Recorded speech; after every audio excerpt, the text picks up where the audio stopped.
G'day everybody, welcome back to the channel. Okay, so today I'm sitting down here on the floor and I'm going to run you through the process that I go through to spike the Auva 100s from Stack Audio, which are the speaker isolations underneath my Wilsons. Now, the Alexia'S weigh around 116 kilograms, so they are heavy.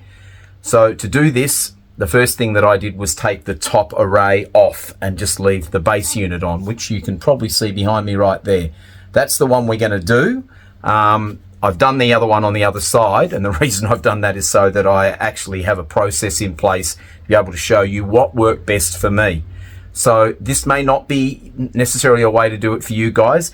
Wilson do have a jack arrangement, which I think would be very handy if you did have that with your speakers, and if you've got models above mine, so the Alex or the XVX Chronosonic, you would certainly, I think, be using the jack, and certainly I also would recommend you have somebody else around to help you support the speaker.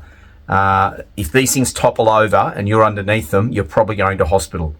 They're pretty heavy and they're not forgiving, and certainly I would be taking the top array off, because if that toppled off and belted you on the head, I think you'd be going to the morgue.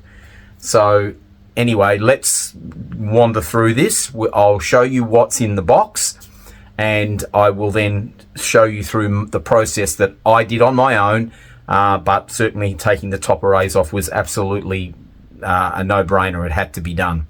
So first of all, here is the box, or one of the boxes for, for the Auva 100s. So I'll undo the box, and then I will turn the camera around here, and you can see that obviously the speaker isolators are underneath the speakers, but in here you get, I'm not sure whether you're going to get all three in your particular ones, or whether you might be talking to Josh and ordering the specific spikes. I'm not sure exactly what will happen there, but Josh has sent me down all three lengths of the spikes they offer. So these are 15mm spikes, which we're going to be using today. These ones are the 20mm spikes, so they're a little longer. And then they have the big boys, the 25mm spikes. So we won't be needing the 25s, and I've worked out we won't also be needing the 20s.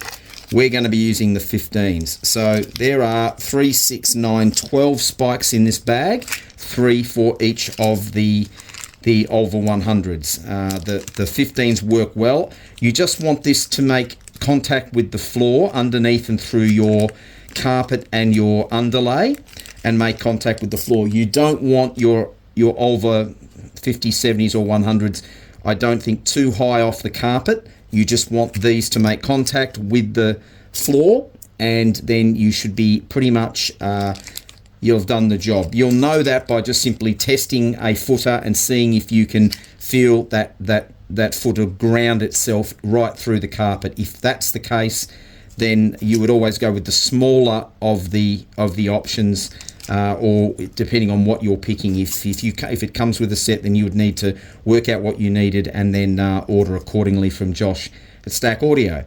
Anyway, I'll stop the camera and I'll get set up for the next position, and I'll show you what I do. Okay, I thought just before I did that, I'd show you when I take them out of the bag. These are really lovely stainless steel spikes. I'll get a good lock on it for focus, so you can see this is the threaded part that goes up into the footer, and then you've got the 15mm section, and as you can see, we have 3, 3, 3 and 3 for our and that was the contents of that bag there. G'day everybody, welcome back. Okay, so this next bit is I'm going to put the camera down so that you can get a good look at the underneath at the front footers. Now, on this particular speaker, I rocked the speaker forward and I put the back spikes in. Now, I did that this time on this speaker because I want to show you what I do in the front, which is just the reverse of the back. but I also wanted to do that because it would just mean I could film it more easily for you guys to be able to see what I'm doing. So I put the camera down, as you can see. Here's our front footers. Now if I rock this forward like so, hopefully you guys can see what I'm doing. I'll see if I can. So I'm actually, as you can see, I've got the speaker here. I've rocked it forward. This might make it a bit easier. So then what I do is I look for the little hole with my finger, and then it's just a matter of screwing that spike in, and then find the next one. So you get hold of the spike there, and then it starts pretty easily. It's pretty easy to find it and get it started, and because they're three, I sort of roughly know where I'm going to be. And then that one goes up in and locks in. And we've got our other three. So let's have a look for this one. Now this has come a little bit loose, so just make sure that's tight there. And we'll get hold of that and plonk it in there and do that one up. Then grab the next one. There it is. Do it up so it's nice and tight, and then the third one should be somewhere over here. There it is. And do that one up. Okay, so there you go. There they are, in place. As you can see, those ones are in place. So if we come back here and then I bring that down, that just sits down there nicely like that. We're back in position. Speaker looks lovely and level, and it's nice and sturdy and strong. So the next thing we'll do is I'll get the top arrays organised back up the top again. I'll do another final check with the time alignment on the top arrays, and then after that we'll have a listen, and I'll tell you in my final part of this video what I was hearing, if anything changed. Okay everybody, welcome back. Okay, so in this last little bit, I've obviously, as you can see behind me, I've set the upper arrays back up. I've gone through the Wilson table again and made another fine adjustment because I've changed the actual speaker position as far as distance from where I sit over there. So I've readjusted the upper array block, and I've made another small adjustment on the tweeter alignment, and so done that for both speakers. They are now spiked. They are perfectly positioned from the to the millimeter from the front wall. I've got the toe in exactly where I want it to be, and it's improved again. So let's talk about what I'm hearing. So immediately I put on this album, which is the latest one from Carolyn No, and it's a stunningly good recording, good album. Now I've played a fair bit of that stuff. I've played a lot of other stuff. I went back to the tracks that I know really well, and that I haven't heard all that album yet, but I've just started listening to it now, and it's breathtaking. It really is. It's and what I'm hearing is the bass is still as tight as it ever was. From the moment I put the Auva 100s underneath the speakers, that percussive bass, when it's there, is there. There's just no interaction in the floor at all. And I think, well, I didn't feel any before, and it's every bit as good as it was. But the thing that's changed is there seems to be a bit more warmth as well in the bass. The lower octave seems to be just that little bit more organic sounding. I'm trying to think of a better word to describe the differences between unspiked and spiked. There's a definite difference there. It just sounds a little warmer, is maybe a better word to use. Still as percussive as it is when it's in the recording, but there's just a little bit slightly more bloom in the actual bass note, as opposed to that ultimate percussive stuff that I was feeling that I filmed when I first put them under the speakers. And I like it. It's I find that to be an improvement. But where these things have really had another step up again is in the mid-range and the upper frequency. Now, yes, some of that will possibly be the changes in alignment that I've done.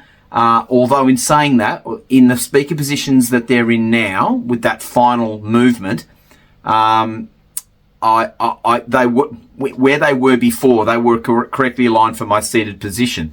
So there may be a little bit in that, but I don't think there's a lot in that at all. Why I think it sounds better, and the things that I'm hearing that are better, is more coherency, more focus. My goodness, the vocal is centered in the recording and three-dimensional. When I close my eyes, I can see the vocalist's face singing to me. There's a real depth and dimension in the vocal performance. There's another step up in terms of clarity around the instruments that are recorded in the soundstage. There's, as if you like, even more of a defined edge in the instrument placement in the soundstage. But it's all extremely focused. It's as you would always, that's the sort of holy grail that we look for, is that believability of the instruments first and foremost. The placement, the way the sound engineer has placed the artists in the recording studio, or how the artists have wanted to be placed in the soundstage. That is very, very clear to determine now, or clearer than it's ever been to me with this system. And why I think that's happened is the spiking of the speakers now again, of the Auva 100s, have absolutely tightened that front baffle up. So that front baffle, even if it was moving slightly, sitting on the weight of the speaker before, which that's what I think I'm hearing that's changed. Because now they're completely rigid and spiked in through my carpet, my underlay, and down into my floor, there's no movement of that upper array and that bass baffle, front baffle anymore. They're locked in, yet they still have all of the isolation that happens with the particle dampening technology. Now they've got that second layer that I've just introduced, which is the spiking to absolutely lock the speaker in place. So, and that's given me another ability to get more focus, more believability, more leading edges, more decay, all the things that we hear as human beings from when we were running around in the forest in loincloths and worrying about things eating us. Those clicks and spatial cues that happen around us are still there with us these days. And what if we get that in our sound system, because it's in the recording, what we hear is a dimensional aspect of the recording that sometimes, in a lot of cases, I don't hear that in sound systems like I'm hearing it now. I have to put a lot of that down to those speaker isolators. They have really, really sharpened the focus of my Wilsons up to a level that I'm sure even David Wilson would be extremely proud to hear.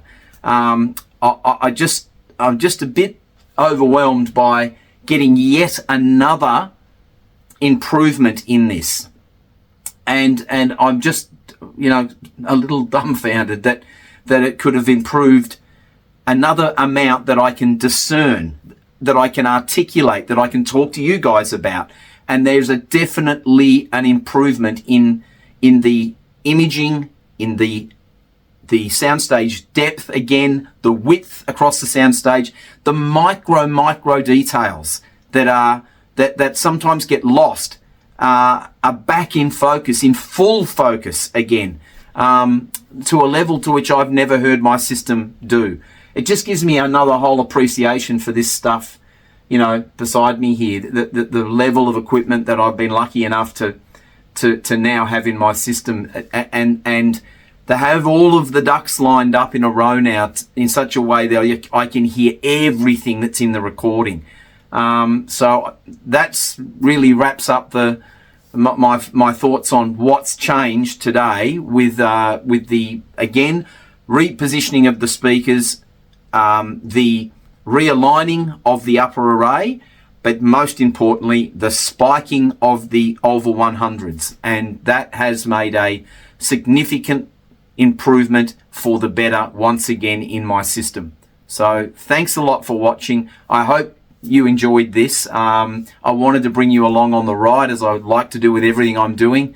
And this is a little experiment that it's taken me most of the day to get sorted out and get right, but gee whiz, I'm glad I did it. I knew it was time to do it because I had the speakers essentially where I wanted to have them after I'd done the move, and I was really pleased with them, and then I was spiked in that position. Again, a final little minor tweak with the upper arrays, but another wow moment. Please like if you're enjoying this stuff.